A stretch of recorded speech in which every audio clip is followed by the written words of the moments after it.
اور پل پل کی خبریں آ رہی ہیں اور فوری طور پر کچھ کیا جا سکتا ہے. آپ جانتے ہیں کہ آپ کے ملک میں ایک دو موقعوں پر اس طرح کے اقدامات کیمروں کے سامنے ہو گئے اور نہیں روکے جا سکے. لال مسجد کا واقعہ ہم نے بعد میں اس کے اوپر بھی بعض لوگ تعصب کا اظہار کرتے رہے, یہ کہتے رہے کہ غلطی ہو گئی یا یہ ہوا یا وہ ہوا. تو یہ معاملات سیاسی زندگی میں ہوتے ہیں.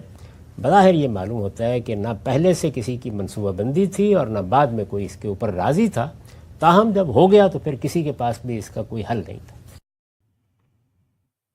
گامدی صاحب امید کرتا ہوں آپ خیریت سے ہوں گے. گامدی صاحب میرا سوال ہے واقعہ کربلا کے کانٹیکسٹ کے اندر کہ جب ہم واقعہ کربلا کا مطالعہ کرتے ہیں تو کسی بھی چیز کا, اسلامک تاریخ کا مطالعہ یا قرآن مجید کا یا احادیث کا, روایات کا مطالعہ, تو اس میں ہم یہ چیز دیکھتے ہیں سب سے پہلے بنیادی جو چیز ہے کہ وہاں پر جو شہادت دے رہا ہے وہ کون ہے.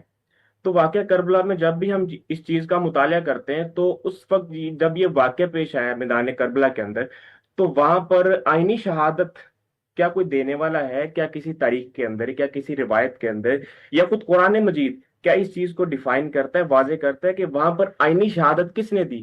اور جب یہ واقعہ جو بھی آج کتابوں میں لکھا گیا ہے, اہل تشیع کی کتابیں ہم لے لیتے ہیں یا تاریخ کی کتابیں لے لیتے ہیں, تو یہ واقعہ کربلا کا جو اصل پس منظر ہے, جو اس پر پہلی کتاب لکھی گئی ہے, وہ کون سی کتاب ہے؟ ہمیں کس طرح پتہ چلتا ہے وہ اتھینٹک روایت یا کوئی اتھینٹک دلیل ہمارے پاس کون سی ہے کہ جس سے یہ پتہ چلے کہ واقعہ کربلا کا حقیقی پس منظر کیا ہے, اس کا آغاز, اس کا یعنی شہادت تو کسی ایسے شخصی کی ہو سکتی تھی جو اس معرکے میں موجود ہوتا, یا سیدنا حسین کے ساتھ ہم سفر ہوتا, یا مقابل میں جو لوگ آئے تھے ان میں سے ہوتا. اس میں زین العابدین ہی ہیں جو زندہ رہ گئے, بعد میں بھی انہوں نے اچھی عمر پائی, ایک بڑا عرصہ انہوں نے عبادت و ریاضت میں گزارا, بڑی غیر معمولی شخصیت تھی ان کی, وہی رہ گئے تھے. انہوں نے اس طرح کی کوئی تفصیلات کبھی بیان کرنے کی ضرورت محسوس نہیں کی. تو اس لیے یہ بہت بعد کے لوگ ہیں جنہوں نے یہ قصے سنائے ہیں, اور پھر مقتل کے نام سے یا اسی طرح بعض اور عنوانات کے ساتھ بعض رسالے لکھے گئے. وہ کوئی بڑے سکہ لوگوں کی تصنیفات نہیں ہیں, وہی بنیاد بنی ہے ابو مخلف وغیرہ, اور بعد کے لوگوں نے وہ روایات جو زبان زد عام تھیں, لوگ ان کو کہیں نہ کہیں سے سن کے بیان کر رہے تھے, وہ اپنی کتابوں میں درج کر دی ہیں. ان سب کو دیکھنے کے بعد میرے نزدیک اب صحیح طریقہ یہ ہے کہ آپ واقعے کو اگر سمجھنا چاہتے ہیں تو آپ ان میں سے وہ مواد الگ کر لیں جس پہ کوئی جرح نہیں ہے, جس میں کوئی اختلافی نقطہ نظر نہیں ہے.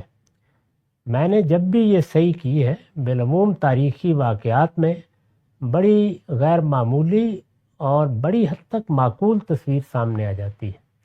تو یہ طریقہ ہی آپ اختیار کر سکتے ہیں, عینی شاہدین موجود نہیں ہیں. چنانچہ اس طریقے کی روشنی میں یہ بڑی سادہ چیز ہے. یعنی سیدنا حسین رضی اللہ عنہ نے جب یہ محسوس کیا کہ معاویہ رضی اللہ عنہ کے دنیا سے رخصت ہونے کے بعد اب انہوں نے ولایت عہد کا طریقہ اختیار کر لیا ہے اور اپنے بیٹے کو حکمرانی کے منصب پہ فائز کر دیا ہے, تو جس طرح قیادت کی صلاحیت رکھنے والے حوصلہ مند لوگ کوشش کرتے ہیں, انہوں نے کوشش کی کہ یہ حکومت ان کو منتقل ہو جائے. اس مقصد کے لیے وہ عازم سفر ہوئے. وہاں مکے میں اس کے کوئی اسباب نہیں تھے, وہاں حج کے موقع پر وہ موجود تھے, لیکن اس کے باوصف وہ یہ جانتے تھے کہ یہاں عبداللہ بن زبیر بھی ہیں. مدینے سے وہ گریز کر کے نکل آئے تھے. چنانچہ انہوں نے کوشش کی کہ وہ کوفہ چلے جائیں. کوفہ کے لوگ ان کو بلا بھی رہے تھے. کوفہ ان کے والد گرامی کے شیعان کا شہر تھا, یعنی زیادہ تر ان کے حامی وہاں آباد تھے, ان کا وہ دارالحکومت بھی رہا تھا. ان کی دعوت پر جا رہے تھے. حکومت نے پہلے مرحلے میں وہ حالات کا اندازہ کر کے ان کو قابو میں کرنے کی کوشش کی کہ کوئی فساد پیدا نہ ہو. جب انہوں نے محسوس کیا کہ اس کے امکانات ہیں تو جس طرح حکومتیں کیا کرتی ہیں, سخت طریقے سے نظم کو نافذ کر دیا اور حکم دے دیا کہ ایک ایسا گورنر مقرر کیا جائے جو وہاں جا کے معاملات سنبھال لے. چنانچہ یہ حادثہ بہت ہی افسوسناک حادثہ پیش آ گیا۔ میرے خیال میں اس میں جو کچھ کیا گیا اس کو بہتر طریقے سے کیا جا سکتا تھا اور مقاصد بھی حاصل کیے جا سکتے تھے۔ اس لیے میں سیدنا حسین کی شہادت کو مظلومانہ شہادت سمجھتا ہوں۔ ان کے ساتھ یہ معاملہ اس طرح کرنے کی کوئی خاص ضرورت نہیں تھی۔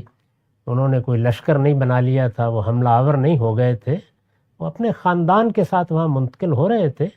اس میں شبہ نہیں کہ ان کا ارادہ یہی تھا کہ کوئی تائید اگر ان کو حاصل ہوتی ہے کوفہ سے تو وہ کوئی اقدام کریں گے۔ جب وہ کرتے اس وقت دیکھ لیا جاتا۔ اس وقت تو خود انہوں نے جو تینوں صورتیں پیش کر دیں وہاں پہ، ان میں سے کسی کو بھی قبول کر کے معاملہ ختم کیا جا سکتا تھا۔ ان میں حکومت کے لحاظ سے اگر دیکھا جائے تو سب سے بہتر صورت وہ تھی کہ مجھے یزید کے پاس جانے دیا جائے، میں اس سے اپنا معاملہ خود کر لوں گا۔ یہی کرنا چاہیے تھا، لیکن ابن زیاد نے اصرار کیا، اس کو انہوں نے اپنی اہانت سمجھ کر شدت سے اس کی نفی کی اور یہ حادثہ پیش آ گیا۔